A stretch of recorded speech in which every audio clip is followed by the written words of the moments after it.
Step 1, wake up early, gonna rise with the sun. Step 2, get some food in you. Step 3, think real hard about what you wanna be. Step 4, everybody just do your thing. Wake up, today's gonna be a good day. Wake up, today's gonna be a good day. Wake up, today's gonna be a good day. Wake up, today's gonna be a good day. Wake up, today's gonna be a good day. Wake up, today's gonna be a good day. Wake up, today's gonna be a good day. Wake up, today's gonna be a good day. Yo, set your affirmations, aspirations. I got shit to do, the aftermath of preparation. Good food, good mood, blood in circulation. One step at a time, yeah, that's how you make it. Set a goal you control and the steps you take them. I try to pick one thought, have some concentration. And if I make a mistake, it's called education. I try to do this every day, call it replication. Wake up, today's gonna be a good day. Wake up, today's gonna be a good day. Wake up, today's gonna be a good day. Wake up, today's gonna be a good day. Wake up, today's gonna be a good day. Wake up, today's gonna be a good day. Wake up, today's gonna be a good day. Wake up, today's gonna be a good day. So life ain't easy, yo, I think there's a reason though. Ups and downs, just like every different season, yo. Sometimes I'm high, other times I'm barely breathing, though. I always gotta fight and hide from the demons, yo. Negative thoughts are poison, they rot. Head full of flies, so here come the clouds. They'll never stop unless I can swap all the bad for the good in my head when I'm lost. Yeah, so I'ma fake it till I make it. Positive thoughts are overtaken, I got patience. One day at a time is how you operate a cadence. A flow, you grow, you show yourself a foundation. Stay away from all the shit that causes temptation. I know that I like to do it cause it's sensation. I live my life in my head like a narration. Don't expect greatness, do my best, man, I'll take it. Wake up, today's gonna be a good day. Wake up, today's gonna be a good day. Wake up, today's gonna be a good day. Wake up, today's gonna be a good day. Wake up, today's gonna be a good day. Wake up, today's gonna be a good day. Wake up, today's gonna be a good day. Wake up, today's gonna be a good day. Wake up early, gonna rise with the sun. Step 2, get some food in you. Step 3, think real hard about what you wanna be. Step 4, everybody just do your thing.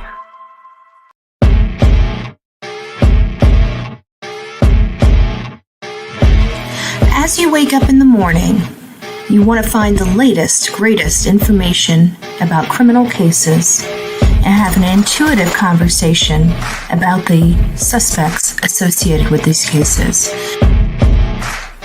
Head over to the Bullhorn Betty channel on YouTube.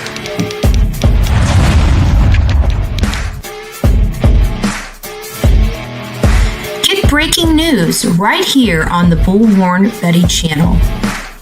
Welcome to the Bullhorn Betty Coffee Club.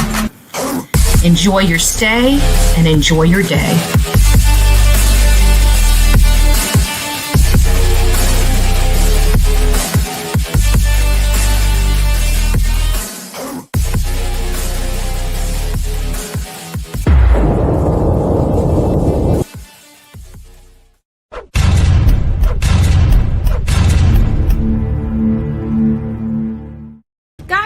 Breaking news in the Sebastian Wayne Drake Rogers case related to an unscrupulous PI working for the mom and stepfather withholding information critical in the Sebastian Rogers case. What am I referring to?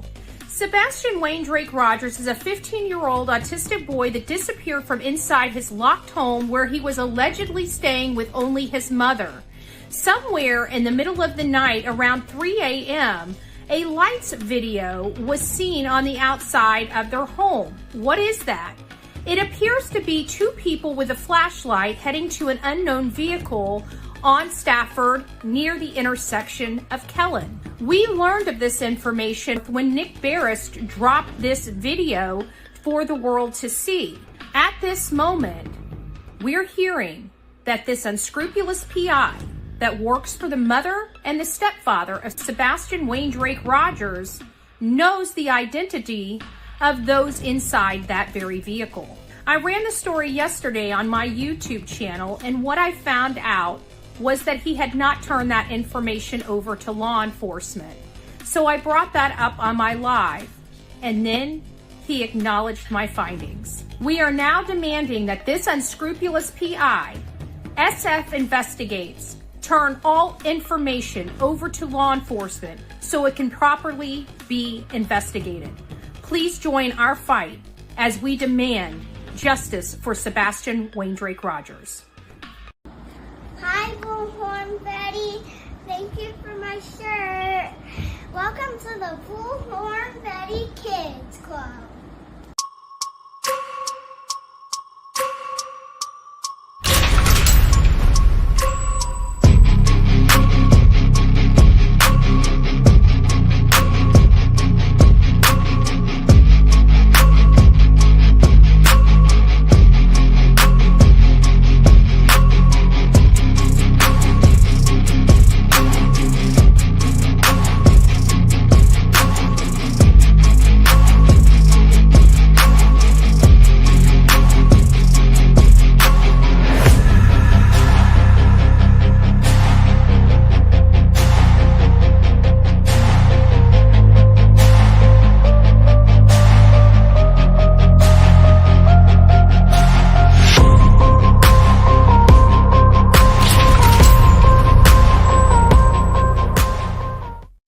What is up, my beautiful people of YouTube?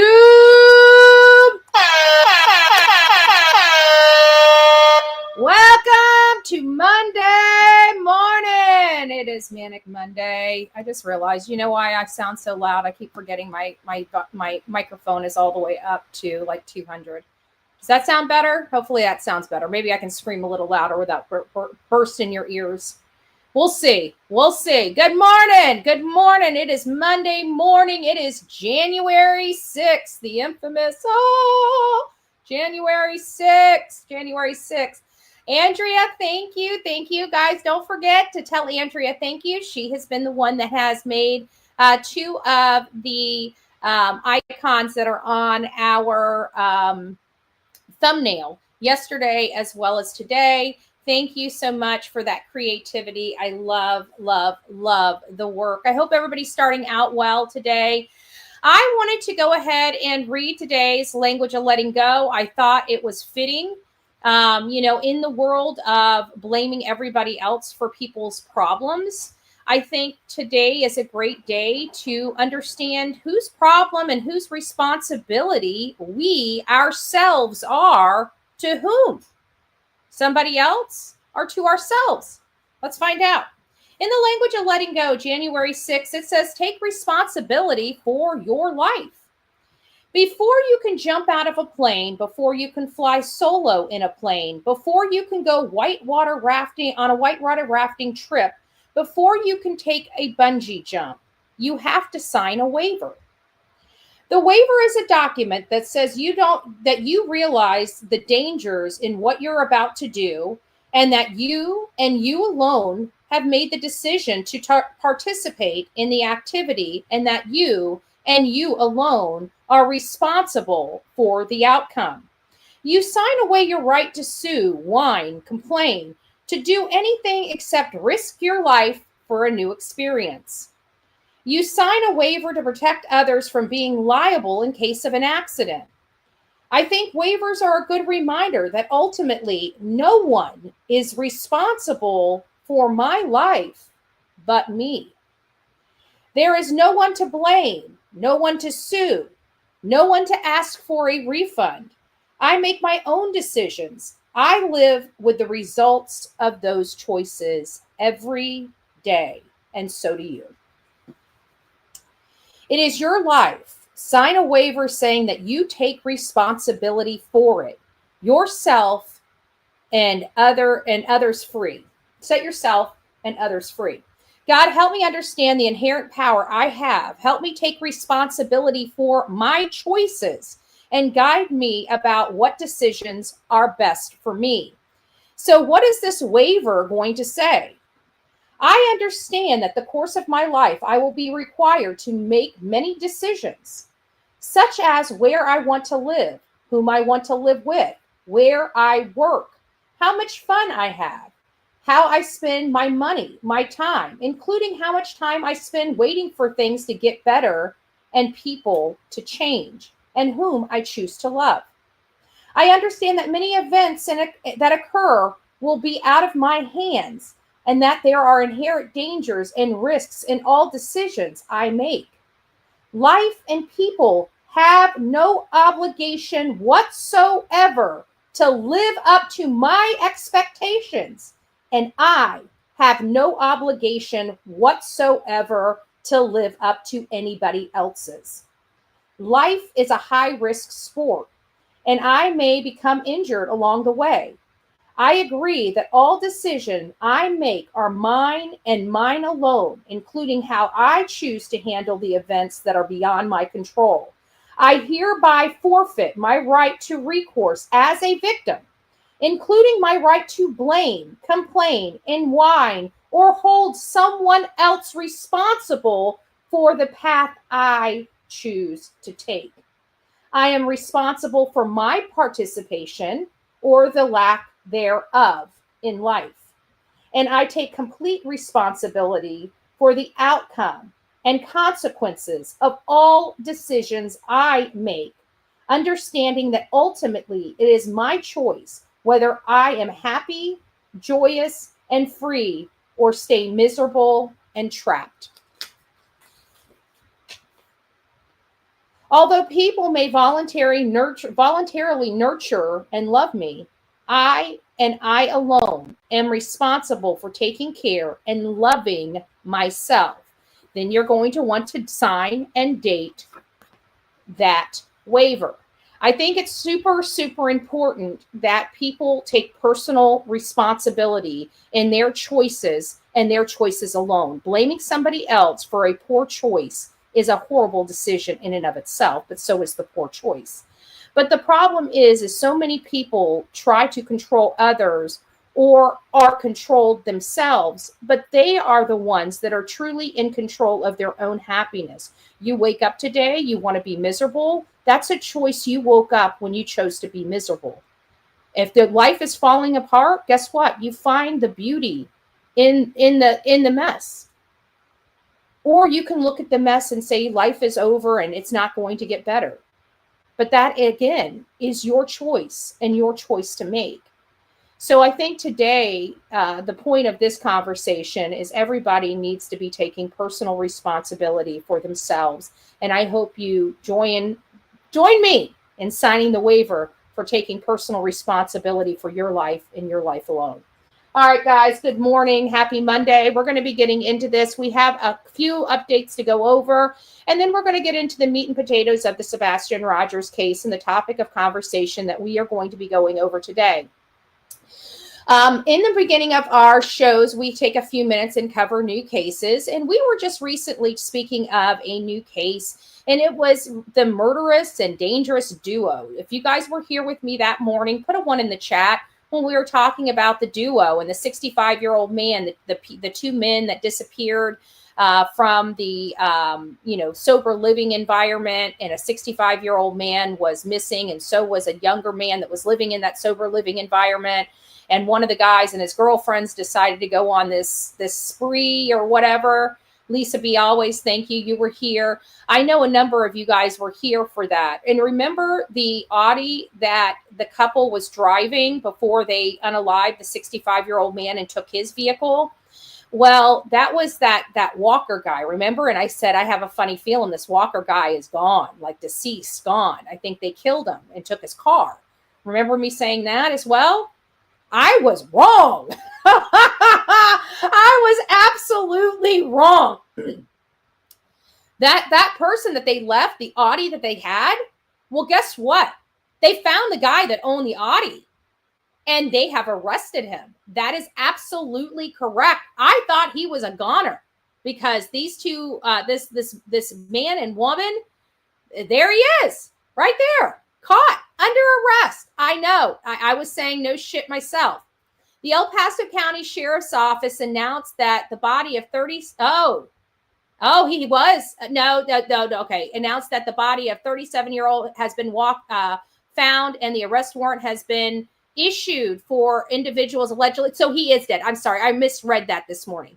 So they said that a warrant was issued for 46-year-old Johnny Winkin Morris, who was the suspect in the disappearance of Walker. I'm sorry. I read the initial. I was reading this whole entire thing, and I thought it was Walker they were talking about. He is dead. They found him. Okay, so that does make me feel, like at least I was right on that aspect. I'm sorry. I totally misread this article this morning. But there he is. The 37-year-old is deceased, and the duo has been arrested for his I thought it was the opposite. I totally misread this. I misread one word in this article, and I read the entire article wrong. So I apologize about that.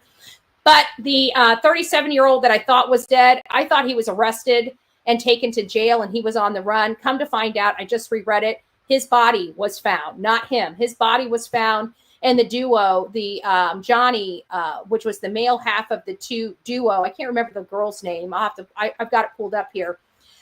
They were arrested for unaliving the 65-year-old man. Well, this man was his roommate at that sober living environment, and they actually put out a bolo on this guy here because they thought he was responsible for the 65-year-old Mr. Houston being deceased in his home. And he wasn't, because the duo, Johnny, and I can't remember the girl's name, was the one that they found, and they found them far away. Actually, I think the car was found like a mile and a half down the road, but they ended up taking the Mr. Houston's truck and taking that out. Well, long story short, they were looking for this missing couple. They ended up finding him, but they never found this man, and they thought this man was on the run, and he was the one responsible for the 65-year-old Mr. Houston's death. However, that wasn't the case. He is deceased. I'm sorry for reading that wrong going into this, but here's the details of the case. On December 19th, El Paso deputies called to a home at the 1800 block of Pima Road in Cimarron Hills. A missing person reported was filed on Walker and Morris. The lady's name was Morris, but I can't remember her first name. After detectives found a large pool in the home where Walker and Morris lived. Morris is the Johnny guy. Timmy Houston of Hartselle was the one in that home, and he was the one found later deceased. Haley, there it is. Haley Cole. That's the name of the lady. So it was Johnny and Haley that ended up stealing this truck and going on this spree. And they have been charged. They were the first ones charged, but they were still looking for Walker because if you guys remember, there was a bolo out for Walker for Houston's death because his car was the one that was found there.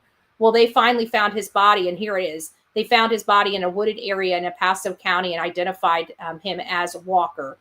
So the two duos now have, I think this is the third or fourth body on them, because if you guys recall, Johnny had another murder he's under investigation for all the way back to January of last year, January something of 2024. And then, of course, you have another person deceased. Then you have Mr. Houston deceased. And now you have Mr. Walker deceased. So I think this is I don't know if this is going to be considered a spree killing, or if this is going to be I don't know. I feel like serial killers have a different type of appetite. I feel like this is more of a spree killing than like a serial killing. But even though there's multiple people deceased, why do I say that? Even though spree killing sometimes is for something in them to make them feel alive or something like that. I don't understand any of it, quite frankly. But serial is really preying on people in wait and continuing to do it for long periods of time if you can get away with it. It's more of a compulsion. I think serial killing is more of like what we would perceive as an addiction, as opposed to what this duo had done. But long story short, it sounds like they're in jail. They're not getting out of jail, and they did find Mr. Walker's body, and I can't believe he's dead. I thought he was alive, and I thought this was another turn in the the case. And when I misread it, and I just read it again, and I said body. That's why I stuck on body, because that's the word I missed. I just went down to the next line and I glossed over the body part.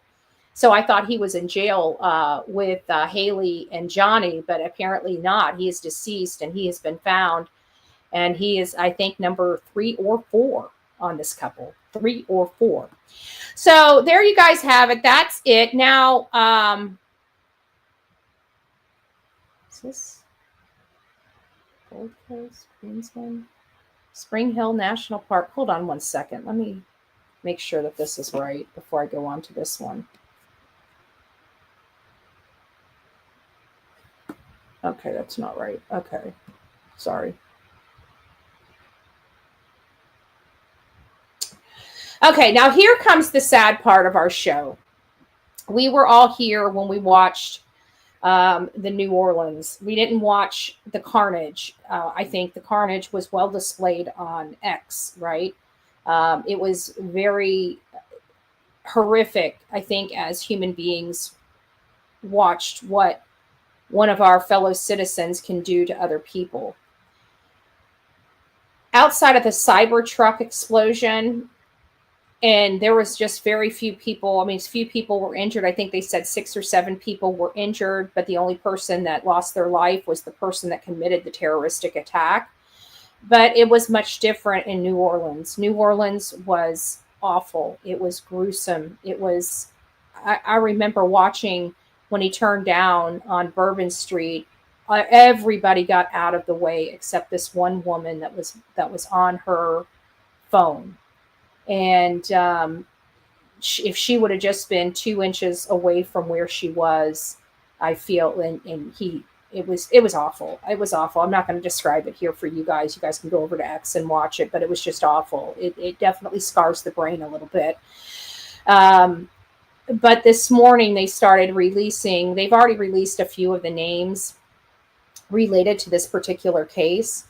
But I thought I would go over with you guys the names of the people. And the reason why I sound so somber when I'm talking about this is because I had an opportunity to read this before I went live. And I got to tell you, it teared me up learning. I mean, it was just little brief, descriptions of the victims, and it was just hard to watch. So I'm going to try to get this stuff going. I don't know why my computer is not working well. We're going to get to our poll. If you guys don't realize, we do have a poll down or up, depending on what phone you're on. Please take that. It's related to the topic of conversation, related to the Sebastian Wayne Drake Rogers case. Okay, without further ado, let's get on with this.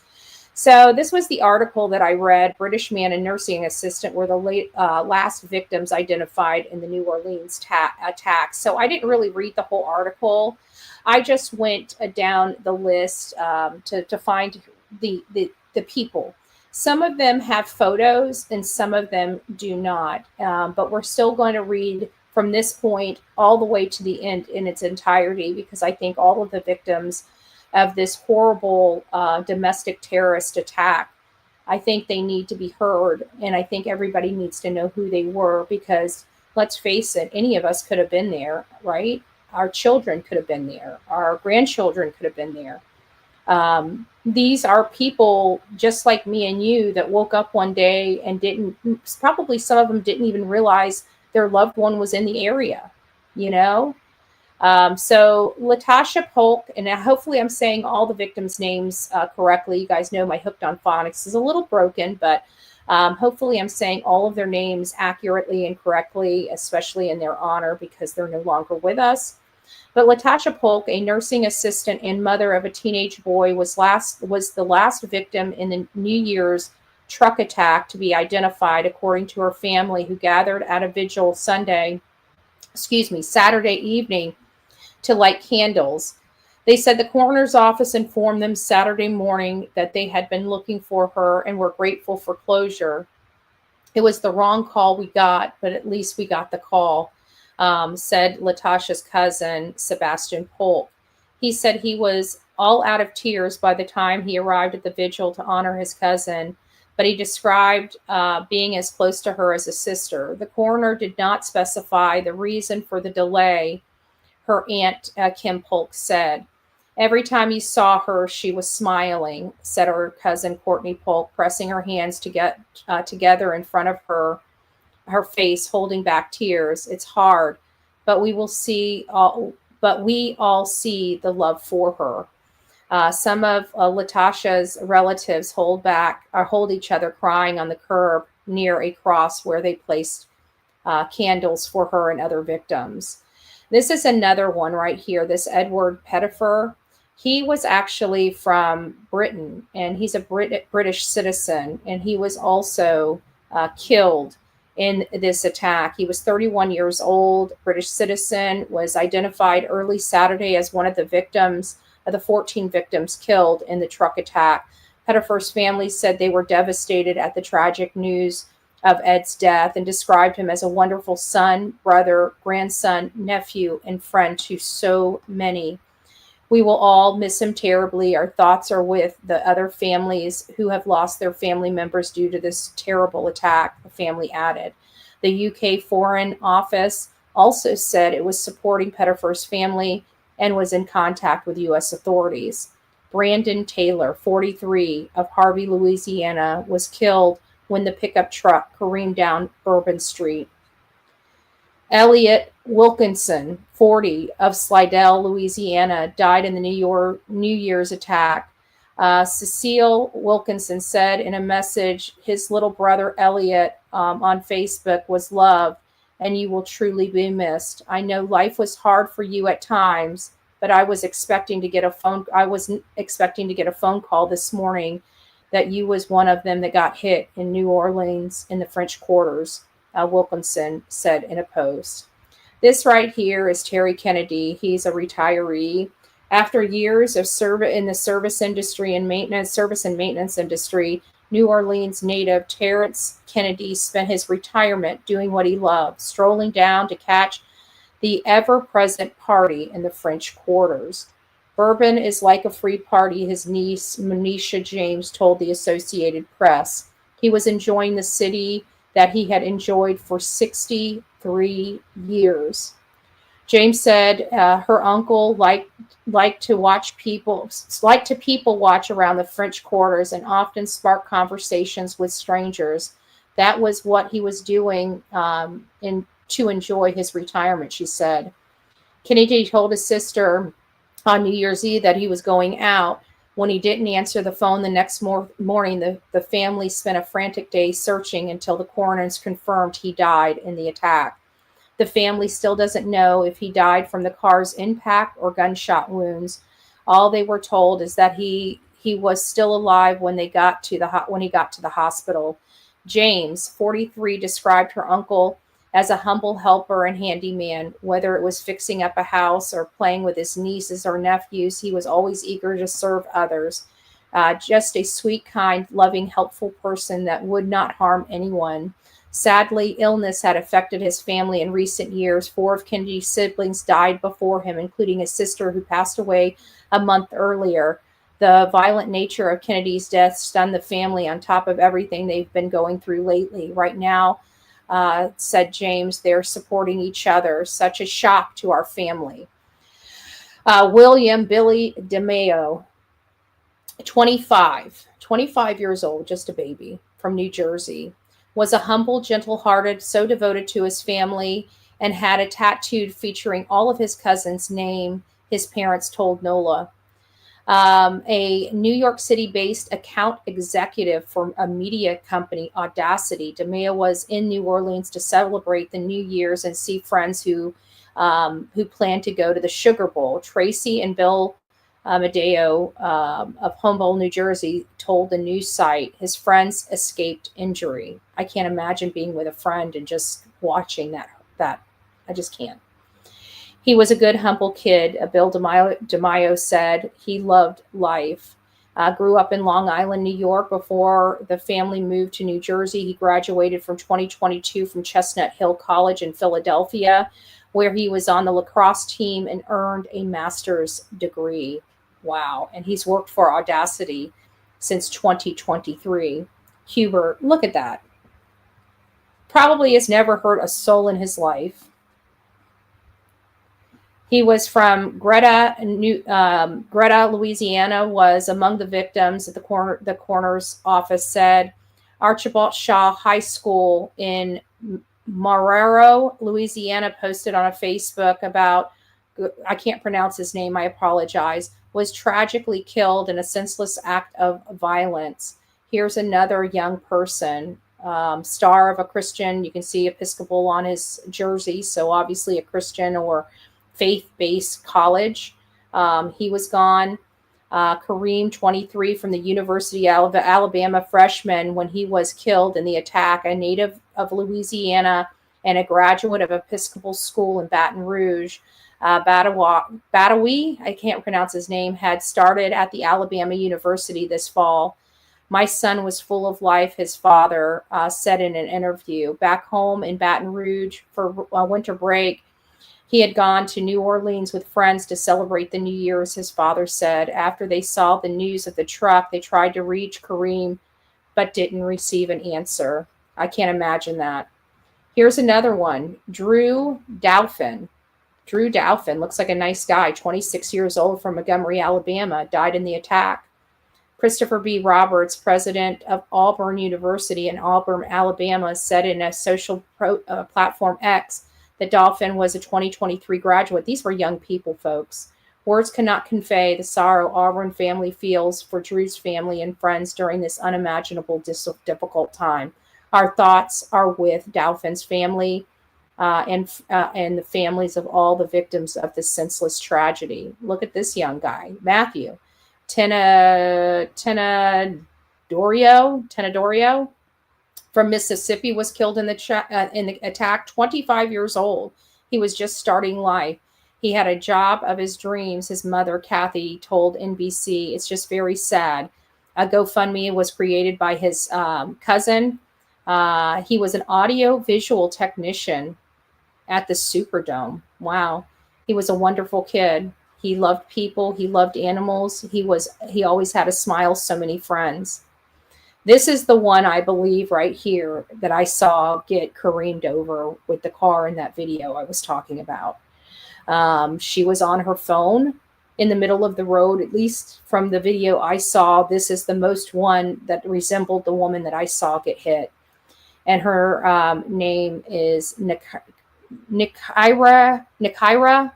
I can't pronounce her name, her last name, DeBow.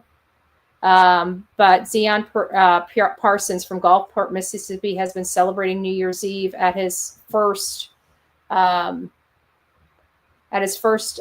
in Bourbon Street when a vehicle plowed into his friend, Nikia DeBow, 18, who he said had dreaming of becoming a nurse, so she was killed. A truck hit the corner and comes barreling through, throwing people like a movie scene, throwing people in the air, Parsons told the Associated Press. It hit her and flung her like 30 feet. I was just lucky to be alive. As the crowd scattered in chaos, he ran through a gruesome aftermath, bleeding and maimed victims, hearing gunshots and explosive sounds, bodies all up and down the street, everybody screaming and hollering. I can't even imagine. Reggie Hunter, 37-year-old father of two from Baton Rouge. Reggie Hunter had left work and headed to celebrate New Year's with cousins when the attack happened. His first cousin, Sherelle Jackson, told Nolo Hunter died and his cousin was injured. Jackson said the coroner's office said he was from Prairieville, Louisiana. Martin Tiger Beck, 27, former high school and college football player from Louisiana, was among those killed. Athletic director of St. Thomas Catholic High School in Lafayette told NOLA that Beck attended high school where he played wide receiver, quarterback, punt return, defensive back. Beck played football for Princeton University before graduating in 2021. Princeton University, wow, gone. Wiped off the face of the earth. We live in a relatively small community here where not a lot of people leave, but many do. Cannon said, I'm not surprised at all that Tiger could take off from South Louisiana and go off and get an amazing education at a place like Princeton and then lock himself into a community up there and just flourish. He was that kind of guy. Nicole Perez, there she is with her son. Nicole Perez, a single mother of a 4-year-old son, working hard to make a life better for her family, was killed, according to her employer. Perez, 27, was recently promoted to manager at Kimmy's Deli in Louisiana and was really excited about it. The deli owner, Kim Usher, said in an interview to the Associated Press. Usher confirmed Perez's death through her sister, who also works for her. Usher said Perez would walk in the morning to the deli, which opened at breakfast time, and asked a lot of questions about the business side of the operation. She also was permitted to bring her son, Milo, to work. She was a really good mom. A child without his mom today because of this horrific attack. And I'm pretty sure that was the last of the victims that they have released so far. And like I said, it was just, I knew that this was going to be hard because it was hard for me reading about these people. I think what shocked me, I guess I don't know why it shocked me, but it did. But it was the age of the people. These were just people starting out their life, just, out there to have fun. These were college age kids, just getting their adult legs, and this is a party in New Orleans for New Year's. Who would not, jump at an opportunity? If I had an opportunity to go to Times Square and watch the ball drop, I'm going, right? And it's those large gatherings that become a soft target to people that want to hurt and maim innocent people for a cause. And it's just sad that that's the way our country and people in our country are acting. Like, I don't understand the mental issue. Are these people brainwashed? What is causing all this hate for others that they don't know?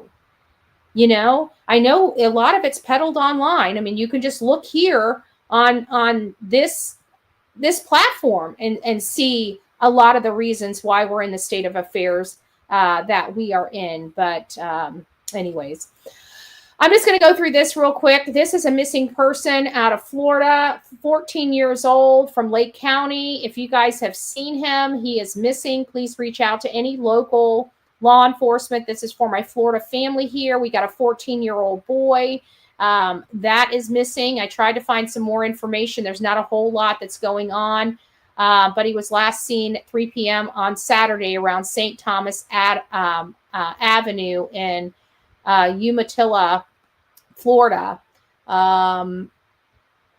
He was planning on running away, so it sounds like that he made statements to his family that he was going to be running away, and he disappeared. So this sounds like a runaway child. Either way, they can still find themselves in a lot of sticky situations being a runaway child. So if you guys are in Florida, please be on the lookout for this young boy here. Oops, did I just go up? Sorry about that. 14 years old. There he is. A few more photos of him. Let's see if we can pull this up. It's taking a little while. Here we go. So there's a little bit better photos for you guys to see of him. He's a little guy. He looks so sweet. So hopefully he's okay. But again, if you guys do see him, please reach out to any local law enforcement you have related to it. I think I've already covered that. Which one's this one? Oh, good gracious. All right, before we get into, this is the last, I think this is the last one before we get into the meat and yes, this is the last one before we get into the meat and potatoes of our show. This one, guys, this is going to be a little hard for you. So if you guys are ultra sensitive, you may want to mute just for about 5 minutes. This is going to be talking about a 5-month-old child. So it's a little disturbing and upsetting related to this particular case. I I was going through some updated stories this morning, and this one grabbed my attention. I wasn't going to run it because I just felt like it was, heartbreaking. But you know what? I'm not going to allow social media or the powers to be keep us from learning about despicable people and the things that they are capable of doing. This woman, her child was in the NICU for the most part of her daughter's life, and her daughter had just recently came home right before Christmas, so had great care, and then came and was in her custody. And something has happened. So we're going to listen to a little commercial, and then we're going to... If you're a YouTuber and you want to save hours managing your library, you need to, buddy. Come check out how you can edit your end screens, card. 5.5-month-old, so it's heartbreaking to even talk about it, but there was a brain bleed, a fracture in the skull, a broken leg, and other serious internal injuries. The little girl had a twin brother, authorities confirmed to 11 News. She'd been in the NICU since she was born and only just got home right before Christmas. She died at the hospital on New Year's Eve. Investigators say her mom, 32-year-old Maya Dennis, is the killer. Dennis arrested at the hospital that day, charged with first-degree murder and child abuse. She has made statements to our investigators admitting to her involvement in the injuries to the child. According to court charging documents, on Saturday night, the 28th, Ms. Dennis called 911, said her baby daughter wasn't breathing. First responders rushed the baby to Johns Hopkins Pediatric Trauma Center. Now, I think this is important. I'm just going to stop this right here, and this kind of doves into a little bit of the Sebastian Rogers case, because this woman knew what she did, and she still called for help to help her child.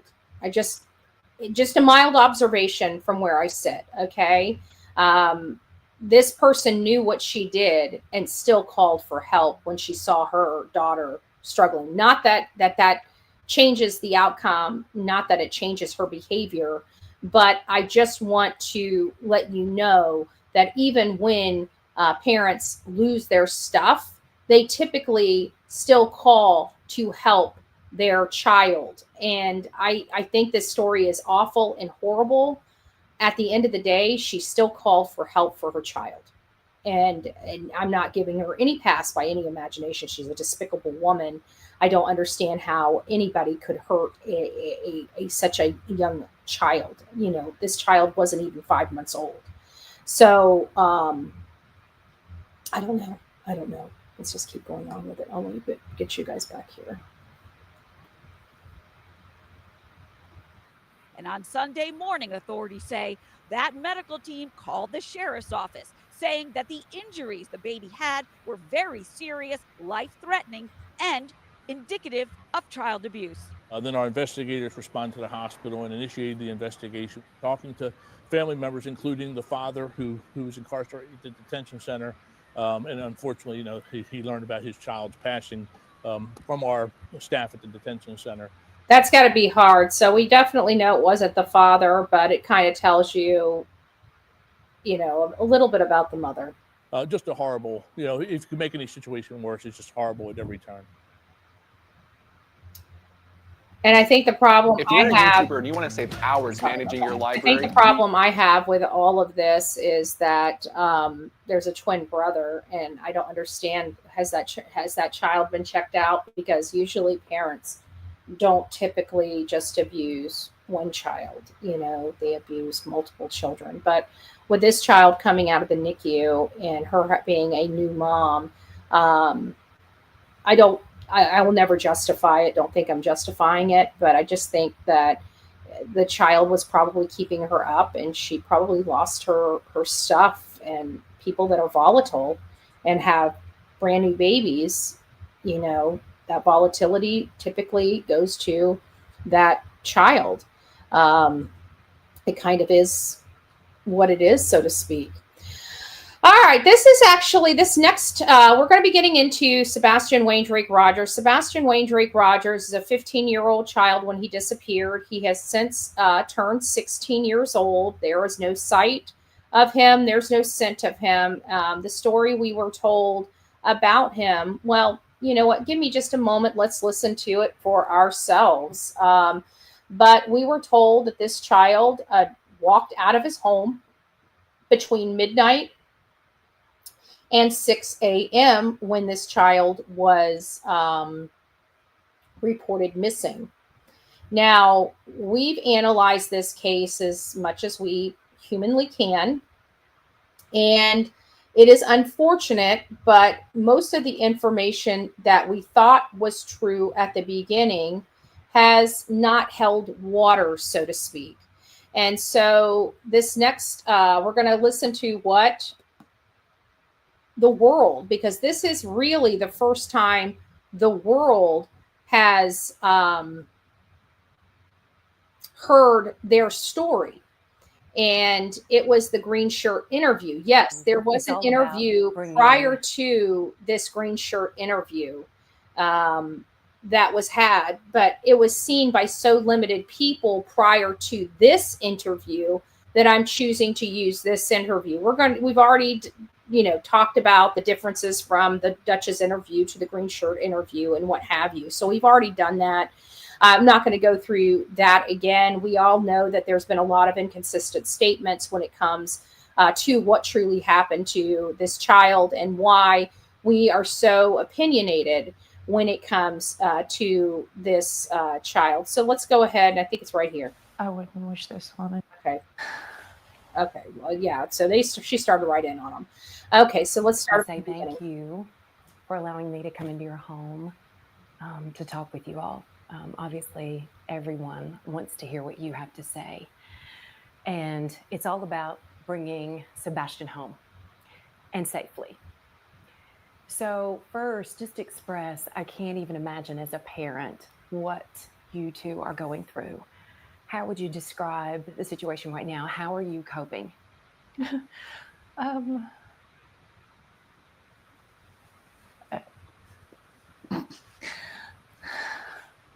Wow. How are you coping?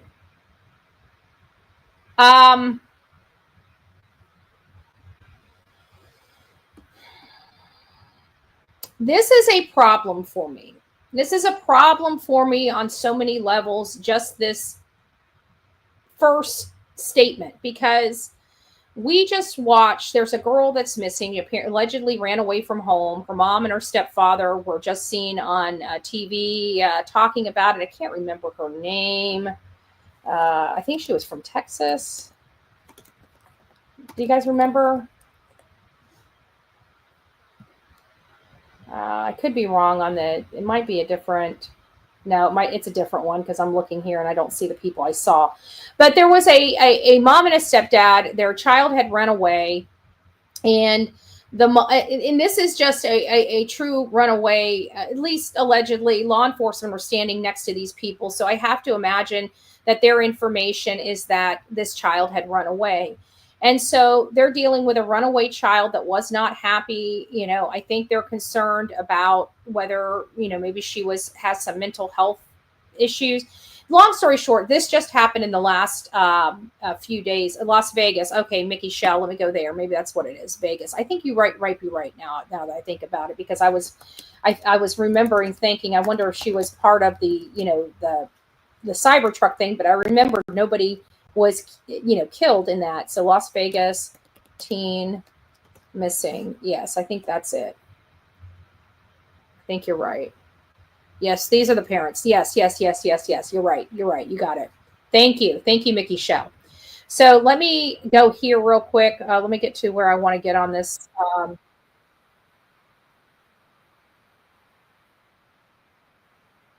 Now, I want you guys to understand that whenever you are faced with, why isn't this thing coming down? Whenever you are faced with a child missing, there is no script for that child. There is no script for your actions. All it is terror. These are the parents right here. Okay, their child truly ran away from home. You see them standing next to law enforcement. They're trying to find this child. The parents are worried sick. I'm praying that she comes home safely, because it sounds like it was a family dispute, squabble, that led this child to run away. And I want you to I want to show you, when people ask you something, you have raw emotion. It's not controlled. Okay. And I think that this is important because, again, you can't control your emotions. Love you and need you. So please come back. Jenna, wherever you are, whoever you're with, I just want you to come home. I want you safe. Do you see these parents hiding their face? I mean, I'm just wondering, do you see them laughing when they're asking how this has been? They have no control over their emotions. You can see two broken-hearted people standing in front of you. There is no script when you lose your child. But we have good examples of people that truly lose somebody in their life, and they have an entire different demeanor than the mom and stepfather that just want to grieve and move on with their life. Ellie recently posted they believe they found her unalive in the desert. Oh, it sucks.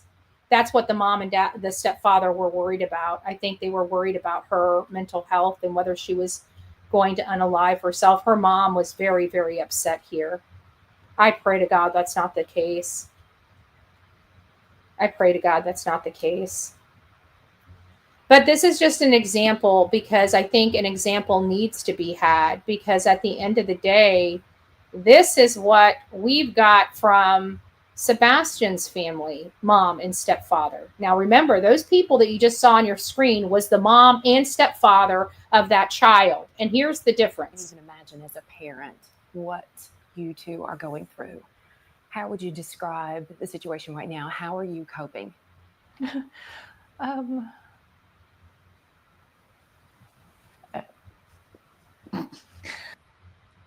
Really? Nothing to see over here, folks. Nothing to see over here at all. At all. All right, let's get on with it, because we're here to find out what happened. What was told to us that happened that morning. And I believe that comes in kind of right here, maybe. A little bit later, I wound up going to bed. Okay, yeah, right here. Walk us through that Sunday night that he went missing. Here we go, guys. So listen. Walk us through. We've got so many people who really want to know, okay, how did this happen? So kind of just walk us through that night. We were out and about that day. We were having a really good weekend. We got home. Everything was pretty normal. He was playing in his room. When I told him to go to bed, he did. He said, "Good night, Mom. I love you." Say goodnight to his puppies. A little bit later, I wound up going to bed, and when I woke him up for school, he wasn't there. Do you guys see, like, her demeanor is so much different than parents that we're accustomed to seeing that don't know where their children are, you know, that are freaking out that anything could be happening to their child. A mom that thinks that their child might be, you know, we have to look at it from this point of view. I just want to put this in perspective, not saying that this is what's happening. So Seth, if you're in the chat, please don't hold this against me. But law enforcement at this point would have already spoken to the parents about the possibility of Sebastian not being here. Okay. We have from Seth Rogers' own account, when he walked in, when Chris got to the home that day, within a half an hour, he's already talking about what if this turns, you know, into a different situation, or whatever words he used to Seth. And Seth was clarifying on what he meant. And he basically meant, well, what if he's deceased? So these are conversations that prior to this, this interview they've had. Now, I want you guys to add that element to this behavior, because if you truly believe your child could be deceased, oh, if this goes south, thank you, Tony. Oh, good morning, Tony. It's nice to see you. So if this goes south, you know, what are we going to do, or something to that effect? And he was referring upon clarification that he was talking about being, you know, Sebastian being deceased. So I want you guys to add that element onto this interview. These two people have already entertained the possibility of their child being deceased at the time this interview was taken. Now, is this the behavior that you would see or expect to see from parents that may believe that there is a possibility of their child never walking back in that door?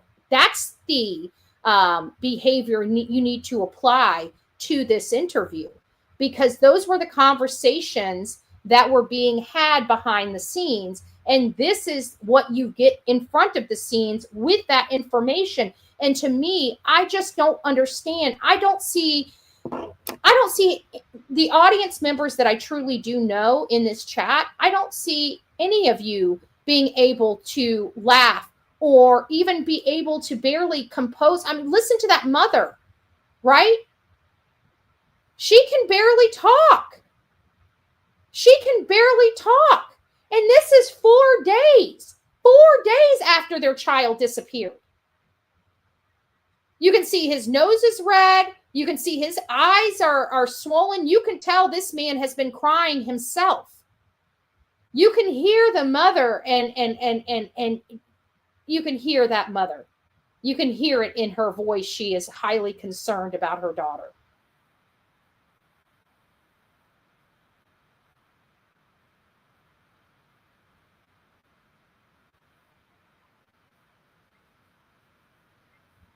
I just want you to come home. That is a mother. Oh, I just lost my audio. That is a mother that truly has something going on. It's hard for her, right? I don't understand how somebody could be entertaining the possibility of their child missing and not be broken down like that woman we just saw on TV. We get this, a very composed family. 8 days with a child that's never been out of their sight more than a weekend while he visited his father. And this, no urgency, no pain of loss, no grieving. Remember, Chris just said on somebody's channel, well, you know, we need to grieve and do whatever we need to get back to life. They're ready to get back to life. I have never in my life ever heard of any family of a missing child, even ones that are faking it, ever make statements like I've heard in this case from a stepfather that allegedly loves his wife and his stepson. Let's listen to what happened that day. Sorry, I'm not going to interrupt anymore. Just upset me. Good night to his puppies. A little bit later, I wound up going to bed, and when I woke him up for school, he wasn't there. So in your mind, that's usually around what time? When do you normally wake up? Around 6 o'clock? 6. So were you instantly thinking something's wrong, or were you like, he may just be already in the shower, in the living room? I took a second and walked through the house looking for him in case he'd gotten up and was trying to get breakfast or something, because he did that sometimes. About 3 minutes in, give or take, I was March 4th. with my husband. I said, I can't find him. March 4th. He said, what do you mean you can't find him? I said, he's not in the house.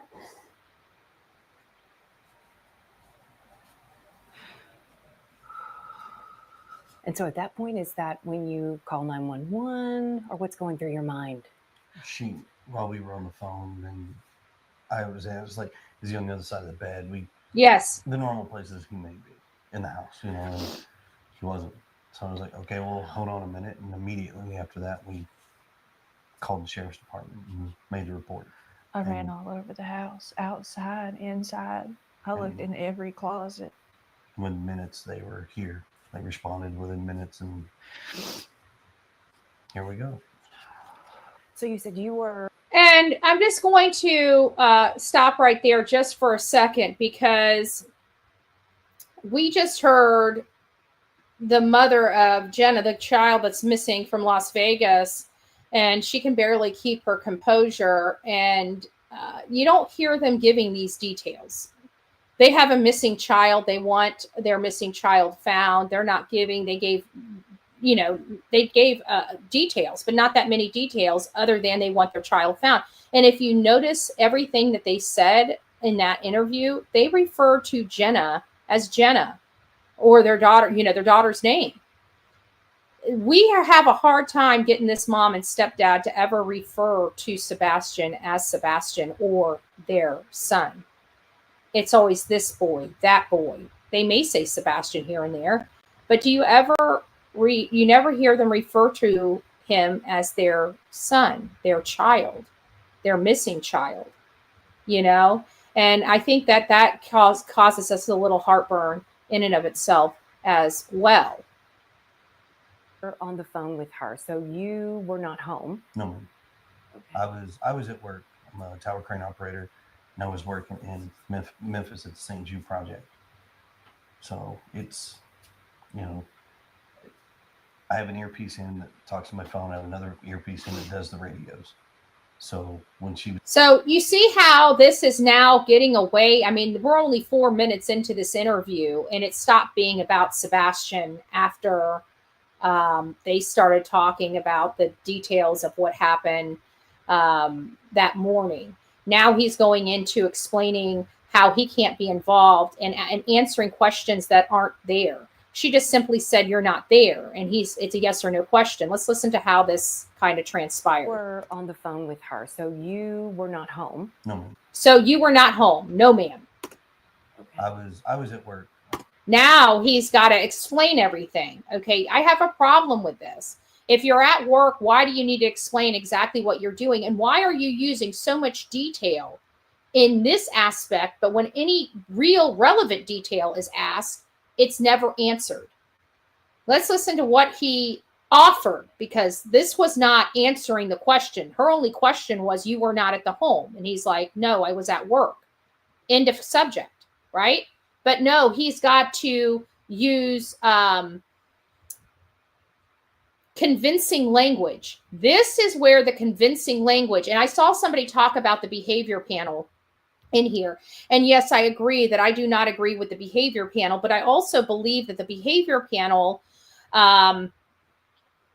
was helping out law enforcement for some reason. And I don't know why. And the reason why I believe that is because I have taken Chase Hughes' course. I have a book from him. I still read it. I still go over assessments related to body language. It's just something I do on my own time to be better, to better understand body language and how it can be used to,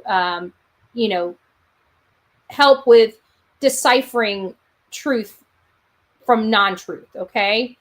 And when I have taken the course and I look at these interviews, I was very, very excited because it was right after this interview that the behavior panel was going to analyze this. Now, in all fairness, I'm not sure if the behavior panel had the full interview, this one here, or if they were using the 4-minute one that was originally put out. But I totally disagreed because there were some behaviors that they dismissed and said were normal that when I was taught were stuff that we needed to be paying attention to. And I can't imagine Chase Hughes or that panel blatantly overlooking that. They actually tried to justify it when it's never justifiable. So that's why I believe they were doing something to help tone some stuff down so law enforcement could do the work that they do. I would like to see their assessment now with this case where it is today and see if there are any changes in that behavior or if they now change their mind about this interview, because I have a funny feeling they just might. Now, I don't know conclusively, I'm not them. I just know that I've taken Chase Hughes' course. I've got Chase Hughes' book. And another little tidbit of information. You'll never believe what I ordered. It was a little expensive, but I think it'll be worth it for our show. I know that you guys all love the Deceptive Detective, okay? I broke down like a week ago and ordered the deck. I haven't gotten the deck yet in the mail, but we're going to go through that deck together. This will be really interesting. I think it'll be fun for the channel, and I hope you guys do enjoy it. I've never bought stuff from other content creators, but I really do like the Deceptive Detective. So we're getting the deck of cards, folks. We'll go through the deck of cards and we'll start using those cards to see if, in our cases that come up ahead, what we identify, right? With the help of the Deceptive Detective's deck. I think it'll be interesting with the cases moving forward. So I'm kind of excited about it. But we'll see. We'll go through all the cards when they come here so we can kind of get an understanding and do some research and be ultra ready, to identify and apply these cards in our current cases and the cases that we're going to have in the future. So I'm kind of stoked a little bit about that. I think it will really be beneficial to help break down some of these cases, All right. So enough about me. Let's keep listening. I'm a tower crane operator. Noah's working in Memphis at the St. Jude Project. Did you guys notice he's like, he stutters there. So is that deceptive? With Let's her. listen So to this. you were not home. No, ma'am. Is this a misspeak or is this something we need to pay attention to? Noah's It says working Memphis. in Memphis at the St. Jude Project. Memphis. So it's, I have an earpiece in that talks to my phone. I have another earpiece in that does the radios. So when she was talking to me, I was like, what? I was confused. Too bad we found out that this man didn't even arrive to work until after the call to law enforcement. We talked about where he could possibly be, and then we went from there and led to calling the cops, and here we are now. So there we are now. So since this interview has come out, many of us kind of analyzed it shortly after this, like we were talking about. The behavior panel did a little series episode on it. Many of us disagreed with their findings, but again, that's their finding. It's their opinion, right? Based upon their expertise. I don't know if they're going to change their opinion. I'd like them to do another updated one. Maybe you guys could be reaching out to the behavior panel now that we're 10 months in and see if their theories or thoughts about this case has changed. I would like to see that. But at the end of the day, since this came out, a lot of us didn't know how to feel about this case. And we all know that this case has turned into a circus. We all know that we've, hit on a few relevant pieces of information. And we know that Miss Bobby, some of the things that Miss Bobby had said related to something being over the shoulder of somebody in a video. I mean, I believe that could be plausible, and it's because of my own personal experience that I brought to you guys about Stephanie Shenefield. And she was a bartender here in this community that disappeared. Me, JLR, Chronicles of Olivia, and Mom went out and started searching for her. Behind her house was train tracks, so we went on the train tracks. We were trying to find the information. I remember her roommate was ultra nervous. And he was looking good, because how nervous he was. He almost drove his freaking motorcycle into a pond. He was so nervous, but I think his nerves were, he was so worried about his history that people thinking he did something to Stephanie when he didn't. And he was really trying to control the narrative because he was so scared that he was going to be responsible. But she ended up taking a Uber in the middle of the night over to Palmetto, where she was at her dealer's house, and apparently she had some heart problems she was taking heart medication for, and obviously heart problems and substances don't mix. They may mix a little bit for a little while, but not for very long. And she had been complaining about some heart issues like the day before, or maybe the day before that. Well, she expired at her dealer's house, and he R'd her and then takes the sheets and drags her out of the house and dumps her into a ravine somewhere on one of the roads in Palmetto in Manatee County where I live. His cameras hadn't worked, and a really few of them worked, but a lot of them showed the black screen on his TV screen. So he just assumed that those cameras were out. Well, lo and behold, they weren't showing up on his screen, but the system was absolutely recording the movements from those cameras. And he turns all those cameras in good faith over to law enforcement, knowing that certain cameras are out and he wasn't caught on any of these cameras. Well, those cameras that were out were actually recording. And so Manatee County Sheriff's Department literally has this man dragging her body through his house and loading it into his car. So these cameras that people think are broken are sometimes very much recording.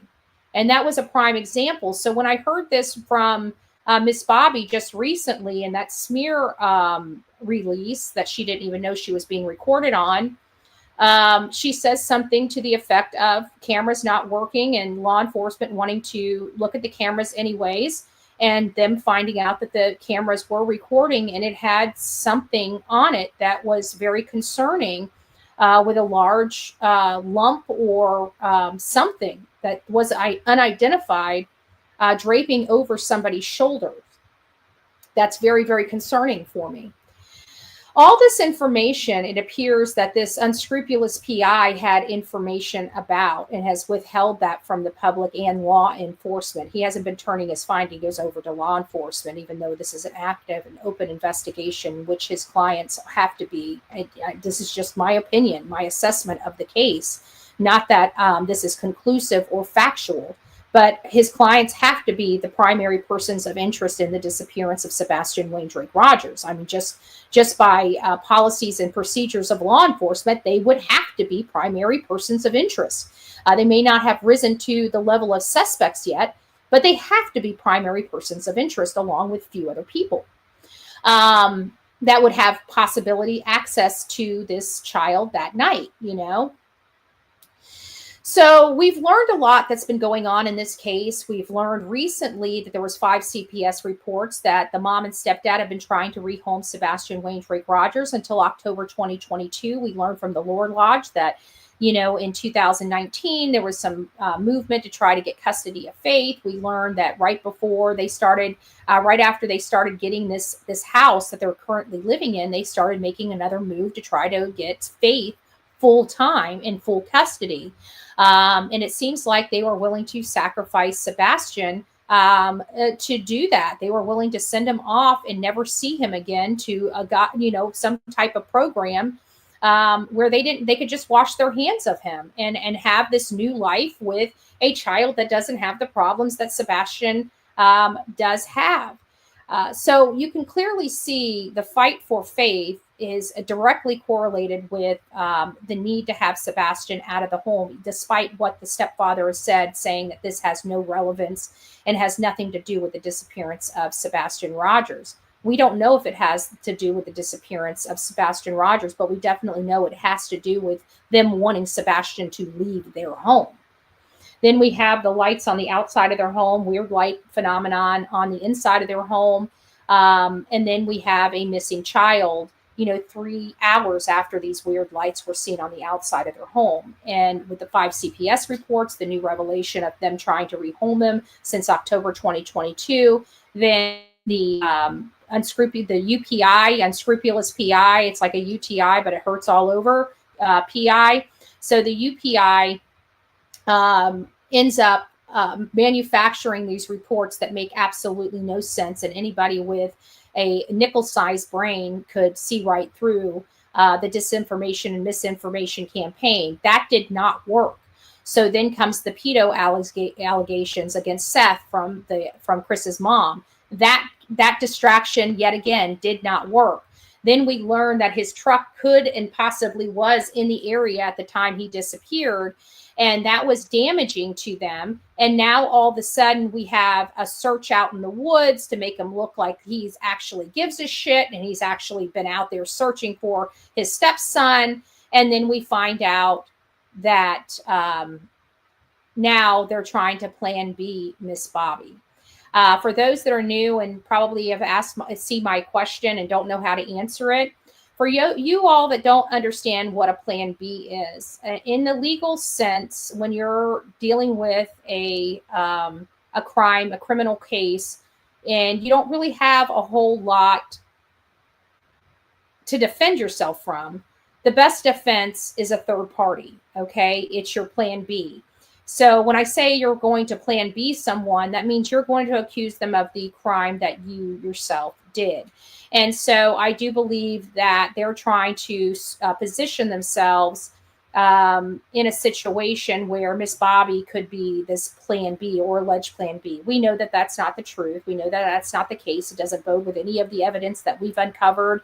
It doesn't bode with anything saturated in decent investigative work. But at the end of the day, it is what it is. So now we're going to go over to the unscrupulous PI. We're going to start listening to a lot of the bullshit, excuse me, there's no better word for it, that comes out of this Yahoo's mouth.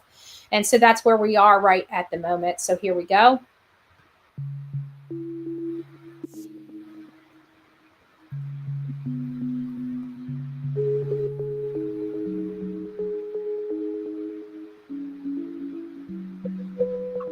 I don't have any evidence of the abduction theory right now, but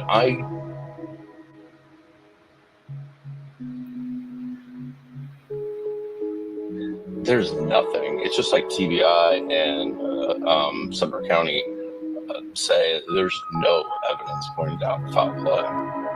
And I just want to let you know, this is from one of our members, our subscribers here on this channel. It's me, Laura. Thank you so much for doing this. However, what they've done is they've done exactly what TBI and Sumner County asked them to do, which was don't talk to the media more than you have to, and just keep.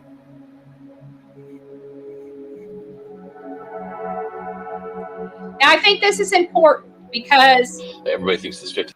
Because this is important because while they're trying, this is disinformation. Okay, when you say that law enforcement told you not to speak to media, this is misinformation because law enforcement is not the one that told them not to speak to media.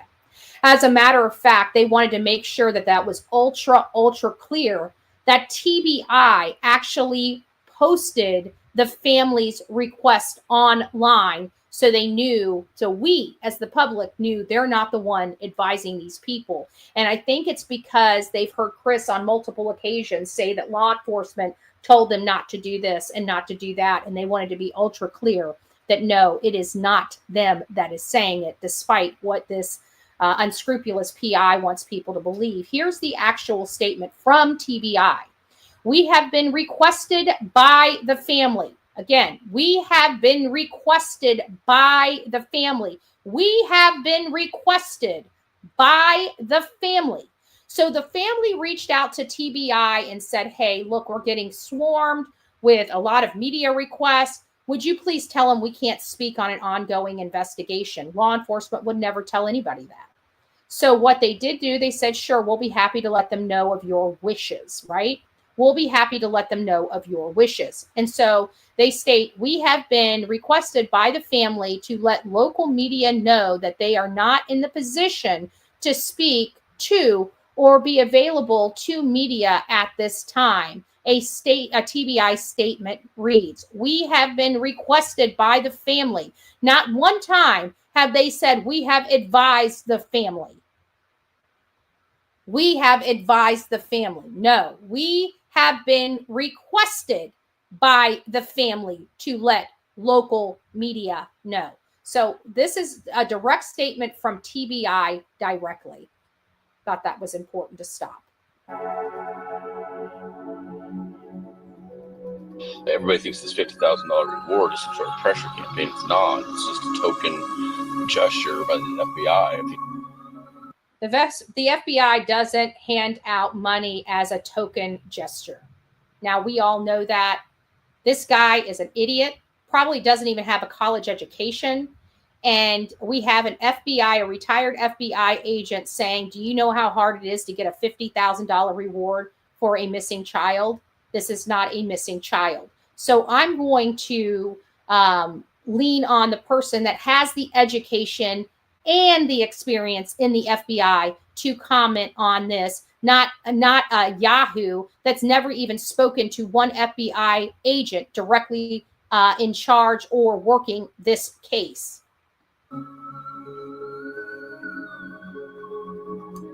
It says, in fact, the $50,000 reward is more than 3 times the amount we normally see for any other missing child cases in which foul play is suspected. If you guys recall, what brought my attention to the 14-year-old missing out of Maine was the $15,000, 15, not 50, the $15,000 reward being offered for any information to lead to her whereabouts. I'm not trying just to bag on Seth, but I have gotten the impression from Seth that this is a kid that needed a lot of help. We're talking about like, you can always tell when the man's lying. He's trying to figure out what lie he's going to throw out there. Diapers and stuff. And so Sebastian wore pull-ups when specifically? So listen to this. Okay, so they said he didn't get that impression from Seth. So Sebastian wore pull-ups when specifically? When he was having his regression, when he was having issues with wetting the bed or wetting his pants, he had it. So what you would tell him is, look, either you figure out how to go to the bathroom or you're going to pull-ups. Because we're men. We wear our boxers. We wear our boxer briefs. Mm-hmm. We're not wearing pull-ups. And no accidents here. When he went over there, it got to the point where he was forced to bring a diaper over here. But when he left, he couldn't have underwear at their house. Really? He couldn't even have underwear at his house. His family forced him to wear diapers, but didn't have to wear diapers over at his dad's house. I want you guys to understand the humiliation that his mom and stepdad put him through. Chris didn't want him wearing underwear. Chris wanted to wear a pull-up. Chris got upset that I wouldn't enforce that at my house. What? And then he was going to be working 12-hour days and leaving Sebastian alone. Sebastian was, hold on.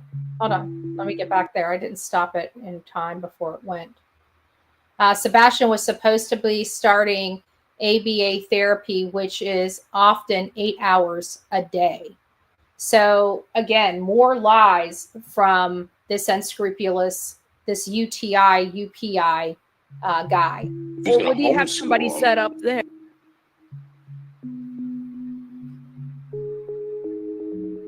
So what this is saying for those that says Sebastian was supposed to do online school, not homeschool. He was supposed to do online school temporarily while doing ABA during the day, that 8-hour program that he was going to have to do. Okay, so I just wanted you guys to read that. Right, to watch him while he's working. That's from what I've heard, that wasn't going to be the case, but I could be wrong. That's from what I've heard, that wasn't going to be the case, but I could be wrong. Yes, you would be wrong.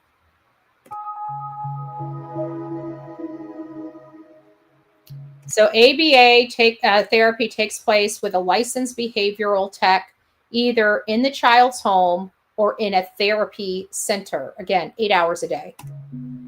So some of the stuff I've taken from Seth is that he just couldn't really do much on his own, without help. And I don't. Really? That's not what I've ever seen. It seems like he's been doing everything on his own. Everything. What a crock of crap. That this is the misinformation and disinformation from UPI. I don't believe that's the case, at all. Stephen has just painted Seth as a neglectful parent for planning to leave Sebastian alone all day to homeschool himself. And remember, this was at the request of the mom and stepdad, his clients. Something Seth wasn't even planning to do. And then in the same breath, he claims to believe Sebastian is perfectly capable of doing things alone. You can't make this shit up.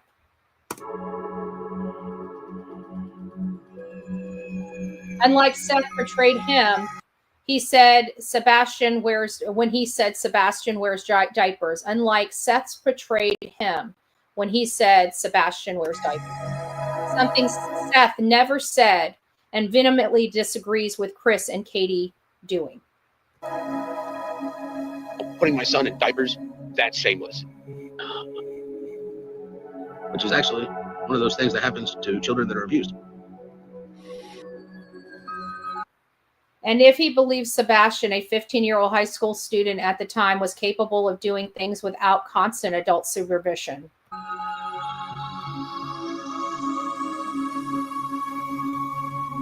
While he was lamenting that, Seth planned to leave him alone all day as interviewer shakes her head in disapproval.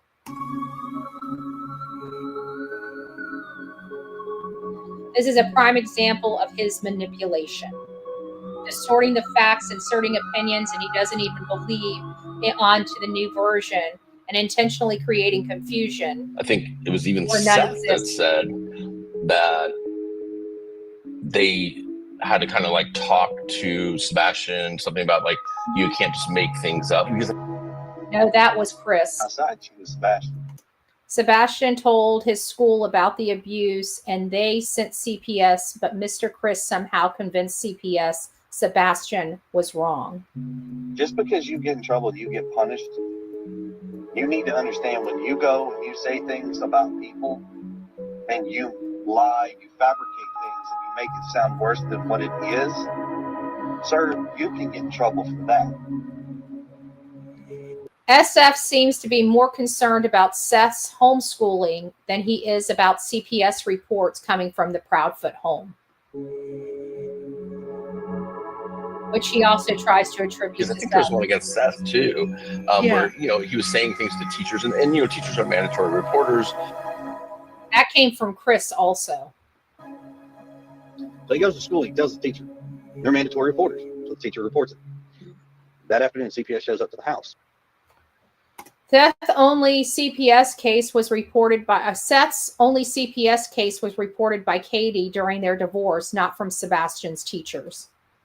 And let me tell you, that also was never founded by the court. I want to make sure that that is stated for everybody to see. That report that Katie filed was not founded by the court. That's as good as the court's believing she made it up. I just want to make sure that that is also known by you guys. We got, I think, 2 more after this. I think these are interesting. Because we were in the middle of the divorce, still living in the same residence. She turned around, child abuse, domestic violence, and Who's learned they can weaponize the system, and they tell us, they're like, if my parents don't let me do this, I just report them to CPS. Yes. What are you gonna do? You can't throw them in jail. But they So now victim shaming. I want you to hear this freaking disgusting, vile piece of you know what. Victim shaming. Sebastian's missing, dude. All of this is relevant. There's no explanation or excuse for any of this. my parents don't let me do this, I just report them to CPS. Yes. What are you gonna do? You can't throw them in jail. But because the abuse couldn't have possibly happened. I mean, the child's just missing, but no abuse in the home. Let's try to explain this away. learn. And the thing is, they talk to their friends that have CPS in their life. Friends wise, She wants friends. Sebastian. Friends wise, Hold on, let's go back. CPS in their life. And suggests Sebastian learn this from all of his friends. He suggests that he learns this from. This is how stupid this guy is. friends wise, She wants friends. Sebastian, his idea of his friend is right now is what he has 2 kids that he talks to at school, but he is extremely socially awkward, and so it's very difficult for him to make friends. Like, hey, if I can't get my way, I just call CPS and say this happened or that happened. So, This guy's a fucking idiot. you can't believe everything. When Steven says we shouldn't believe Sebastian, that he was probably just mad at Chris and Katie took his cell phone away. Just mad that Chris and Katie took his cell phone away. That's what he's trying to allege here. Well, then where is he? Nothing to see over here, huh? But a child's been missing for over 10 months. So for They those, try to take the phone, and it's like that's the big thing that I've run across with. I thought wait a minute. Whoa, wait a minute. Didn't the mom and stepdad say the reason why he didn't take his phone is because he never uses it? If you guys remember, we're going to have to find that statement. Put a 1 in the chat. I thought one of the reasons why he didn't have a phone is because he never really took it with him. Never had anything to do with it. Didn't really care for it. Now all of a sudden they took it away from him as a punishment. Well, if it's not something that he uses, allegedly from his mom and stepfather, because remember, it wasn't until his dad says, "Wait a minute," he charges his phone, he keeps his phone with him so he can make sure he can call me when he needs to. His dad was the one that told us, no, that's not right, and everybody wanted to believe the mom and stepdad. And then now their unscrupulous PI is saying, oh, well, they take the phone away from him for punishment. That's not what they said. That's not what they've said for the last 10 months. Is he pulling this stuff out of his ass? Because they've already answered these questions. And it's a direct contradiction to this Yahoo statements right now. Just saying. These kids, like, they take my phone, I'm calling CPS. Believe it or not, it was actually a struggle to get him to carry his phone. He's not like your typical teenager. I love it's me, Laura. She grabbed it. She grabbed the clip. I've run across with these kids, like, they take my phone, I'm calling CPS. Believe it or not, it was actually a struggle to get him to carry his phone. He's not like your typical teenager. He's not this kid that, got to stick their head in the phone. He's not glued to it. Even though Chris has already explained exactly why Sebastian's teacher called CPS. At the house, he got in trouble. He didn't have a belt on. I was like, "Where's your belt?" And he got it. Whack. Got it. So he goes to school. He tells the teacher. SF sits in an interview making up hypothetical reasons Sebastian could have called CPS anyways. Reasons Sebastian's own parents have already ruled out. So he's making up stuff that the parents have already ruled out. Such a brainiac professional PI that doesn't listen. He's too busy spreading around misinformation to try to help and justify and keep his clients out of the clink when a child's missing. This man does not care about children. He doesn't care about anything. What he cares about is being on the Netflix. That's it. Despite claiming to be the world's top investigator who finds missing people for $700 an hour, the man has, over the last years that we've seen him on here, has only been able to find 15 people. And it's so funny, that number has never changed in all these years.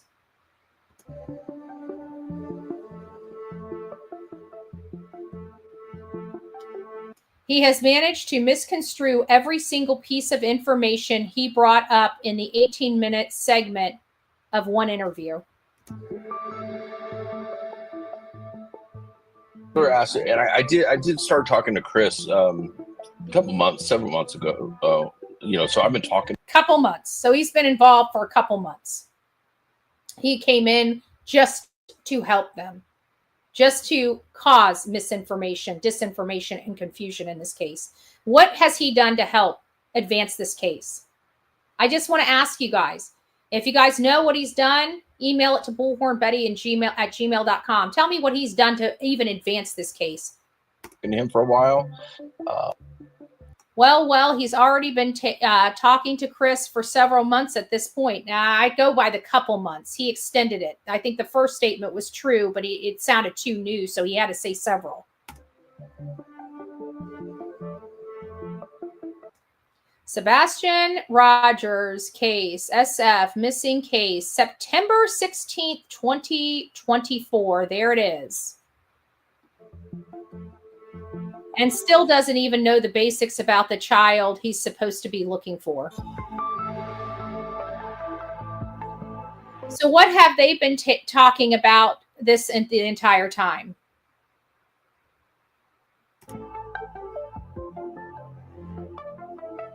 As an investigator whose only theory involves Sebastian walking away on his own. Understanding Sebastian's personality, habits, interests, and capabilities would be crucial to figuring out where Sebastian would have ran away to.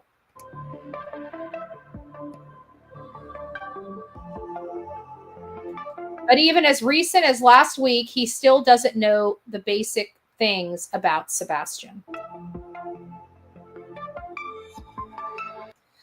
And in this, it says, how would she know that? Sebastian would take sweets to his room. Sebastian doesn't like sweets. The woman is a complete moron.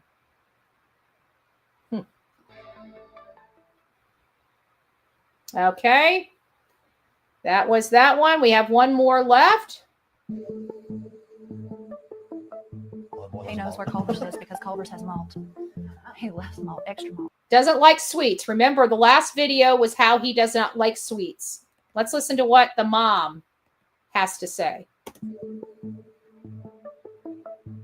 He knows where Culver's is because Culver's has malt. He loves malt, extra malt. Every time, extra. You know, one dessert and he wants to eat the whole box. So According to Sebastian's parents, who supposedly pay $700 an hour investigative wizard to find their son, and they're saying right here, hold on. And he wants to eat the whole box. And in fact, does take sweets to his room, which this Yahoo says doesn't like sweets. It's funny how he keeps manipulating every detail that we know to be true from his own mom and stepfather. Maybe it's because we broke through the bullshit and lies, and now he's got to go back and remanufacture everything to try to get everything to fit. So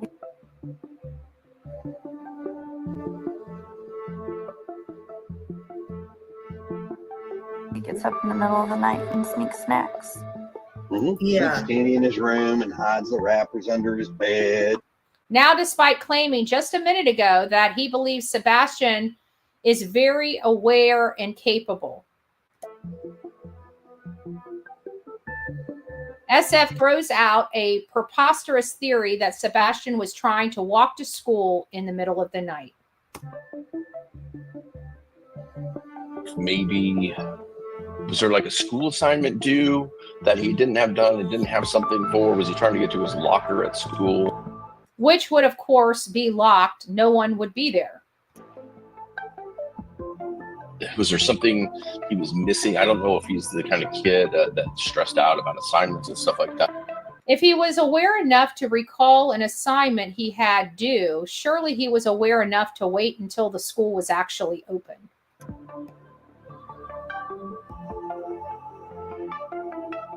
And put on a coat, backpack, and shoes first. But it sure seems like he was going the direction of the school.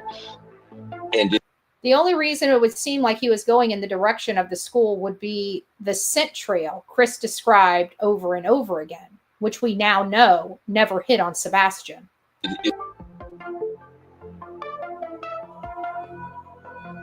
So here it is. Allegedly, the dog tracks Sebastian to a car, and they show the Proudfoot's home, flashlights in a common area, car scene, and a retention pond. Very interesting.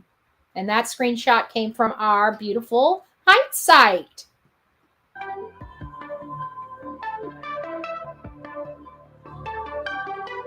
So how did Katie magically know to head toward the school that morning? Very interesting question. Before the scent dogs even got there. They drove over by the school, and he's already... Possibly the strangest thing he said in the 18-minute segment, however. They, at the beginning, had very competent people involved. Now they don't. So... Was his glowing review a very competent team Seth had in the beginning? His team consists of Chloe, who has... Oops, hold on. His team consists of Chloe, who has had a previous connection to SF. Yeah, she had a connection with him, all right. The plaintiff did, in fact, had a third party sent Cody Eady a letter blackmailing her to keep quiet. Others, he would release communications that she felt would destroy her marriage. The defendant has in his possession a copy of this letter, which the plaintiff publicly admitted to producing, and his friend Chloe Schaefer admitted to the defendant sending it on plaintiff's behalf. Her privately referring to it as blackmail as well. The plaintiff seems to have lost track of his lies. So Chloe is even acknowledged in multiple filings against SF. Wow.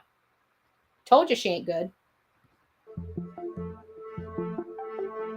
And Heather, who was fired for hiding her strange calls with Chris from Seth.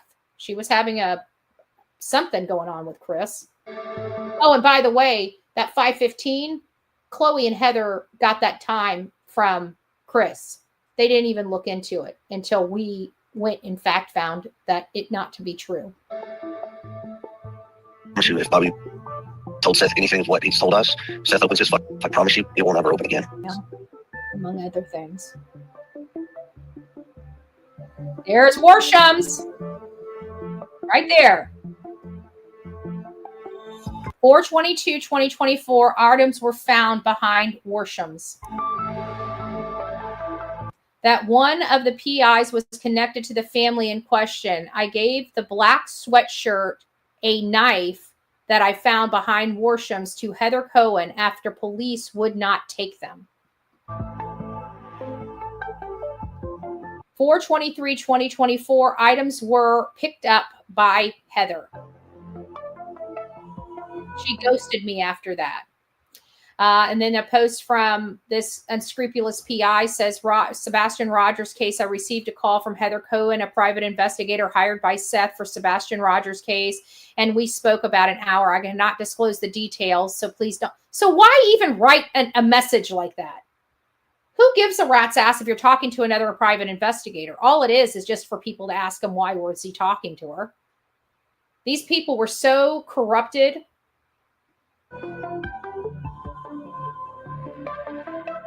4/24, Heather calls SF about Sebastian Rogers case. April 24th, 2024. And it gets worse from here.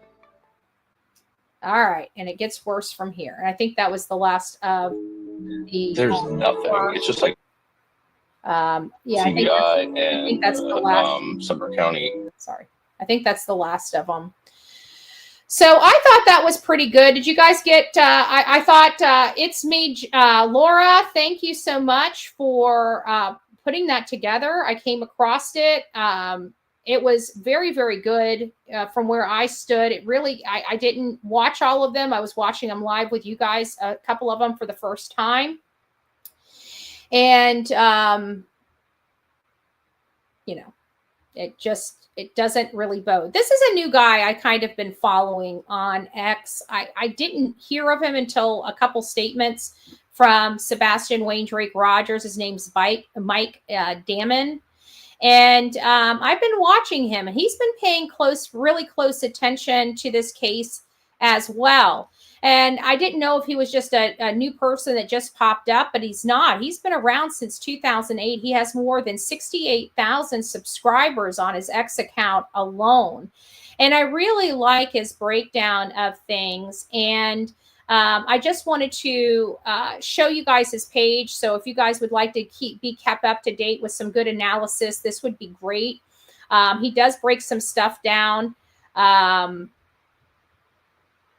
You know, he's breaking down a lot of the Steve Fisher, the unscrupulous PI stuff. It seems like he's kind of working himself through the craziness. And I stumbled across his channel doing some research on Sebastian Rogers' case. I stumbled across his channel, I want to say a couple of weeks ago, maybe. And so I've been monitoring him for the last several weeks and what, his statements are and how he's analyzing this case. And I really think that he's worth you guys going and subbing up to for his analysis on this particular case. Now, I don't know what his analysis are. I haven't, looked into him. I don't have the time to look into this creator to find out, who he is, what he does. But you guys are more than, capable of doing that on your own. And yes, I agree with you. The real Me Too Seth has a great team. He has an amazing team now. The team he once had, I'm so glad that he shook and got rid of as much chaos as that caused him in his life, in the search and the pursuit to find his son. I truly think that one step and that step alone really saved Seth from this being really bad. Yeah, it was bad because he got involved with the wrong people, but he corrected those wrong people and got a much more powerful and professional team behind him with his PI, the attorneys at night, Dog the Bounty Hunter. He has really came leaps and bounds from where we were when we started this case. I'm truly glad that he made the decisions he made, and I supported them. I didn't know all the stuff that Brittany J knew behind the scenes, but I supported him because he was a father of a missing child. He was out there searching for his child. And I've never in the history of doing this ever been one to tell a parent who they have to use and condemn them if they don't use who I want them to use. We don't have that choice. We're here for the victim. We're not here to run the victim's family's lives and tell them who and who not to work with and who not to say and this, that, and the other, right? And everybody, because that camp got fired, everybody blamed Tony. And I don't think Tony did that. There was other things going on behind the scenes. I think he just gave Seth the support he needed to make the decisions he had to make. I think is more in line with what truly happened behind the scenes there.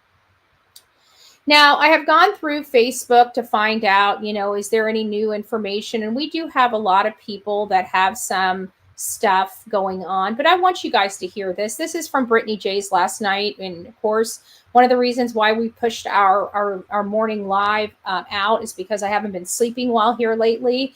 And so when I wake up, Brittany J is live, which is nice because, hey, Shay, it's nice to see you. You got a plug from the Lore Lodge. Congratulations. I wish I had a clappy hands, but you get the bullhorn. You get the bullhorn. You get the bullhorn this morning. Great job. Great job. So what else am I? Oh, yeah, Brittany J. That's right, Brittany J. And so I was in her chat last night and listening to it, and I ended up falling asleep on her. I will not lie.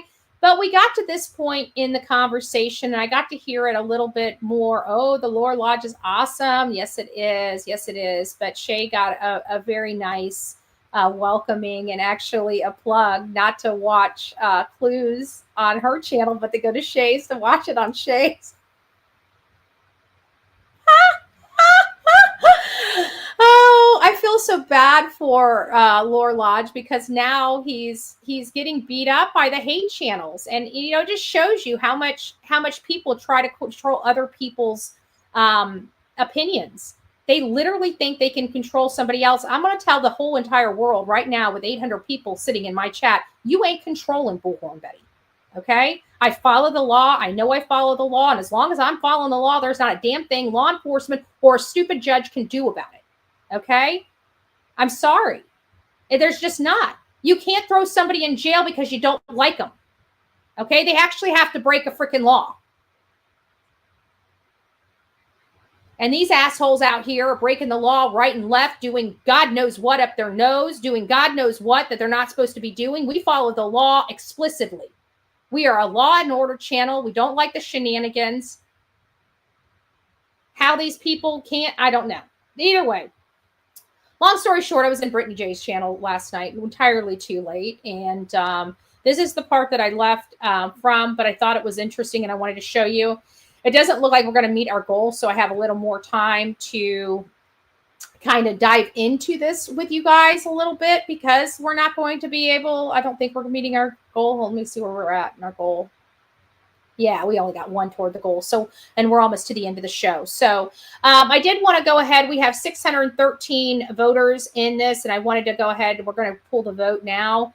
And the vote is Miss Bobby a Plan B? We have 2/3 of our audience believing that Miss Bobby truly is a Plan B, that they're trying to catch her up in this. But I thought it was really interesting in this live because you hear this unscrupulous PI basically stating that Bobby and her son was lying in wait, and then he backtracks it. Now, first and foremost, he said it was between evening and midnight. Okay, this child didn't leave at midnight. His mom went to bed at midnight. Allegedly, he was in his bed.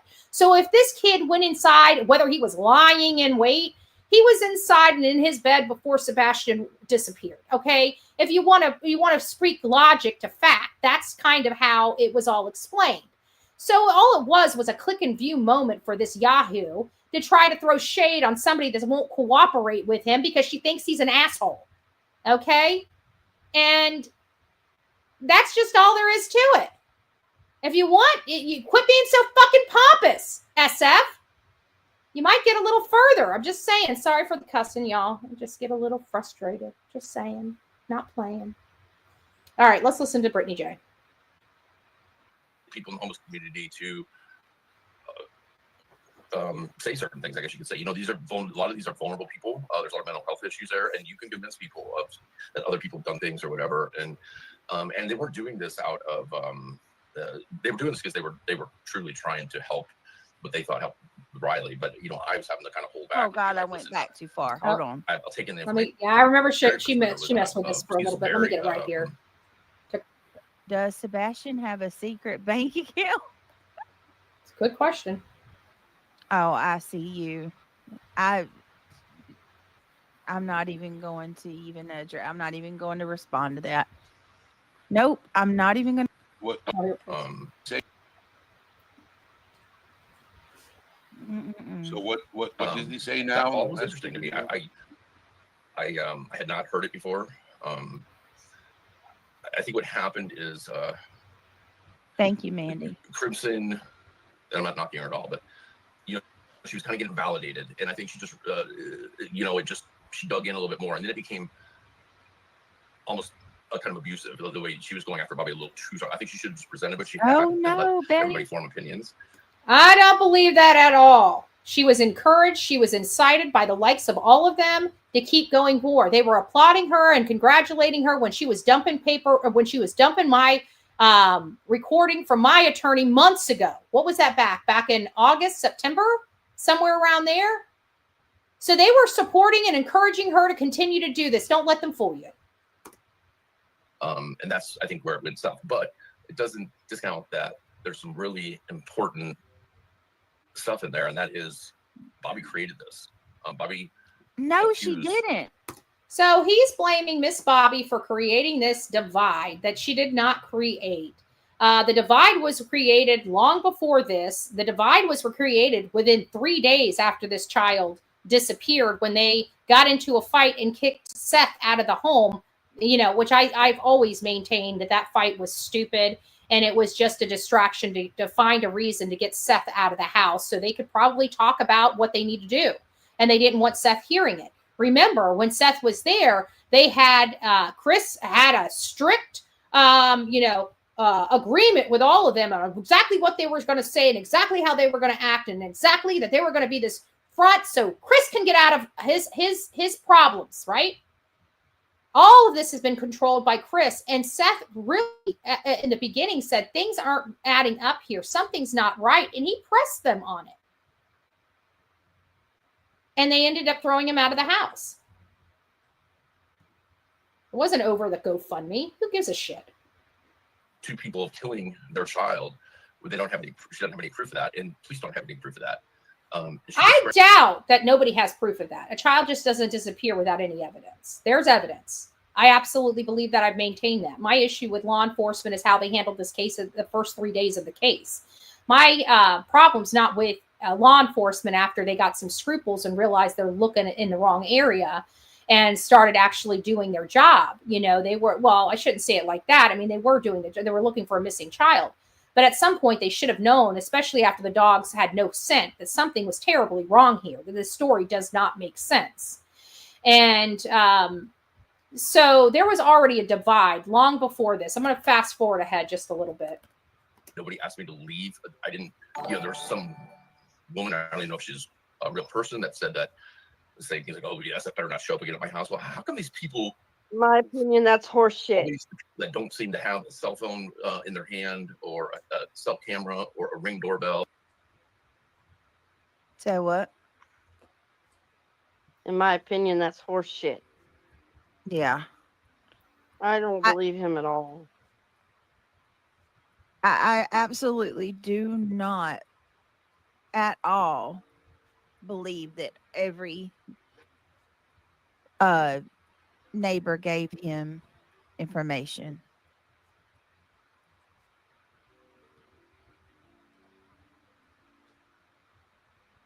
Now, law enforcement will have that. Ash 77, let me just be very clear since you're watching. You can kiss my white breaded ass. First and foremost, I would go back to your snakeskin sellers and you talk to them about grifting or making money or something like that, because I can tell you I've spent a lot of money on this case, over $30,000. So I doubt I'm making a dime off this case, yet I'm still advocating for it. So you can take your dumb ass and kick rocks, little girl. Okay? Go back to your sniffers in chief. Okay? Go back to your sniffers in chief. I'm sure they've got it right. Just saying, dumbass. Information, but not him. Mm-mm.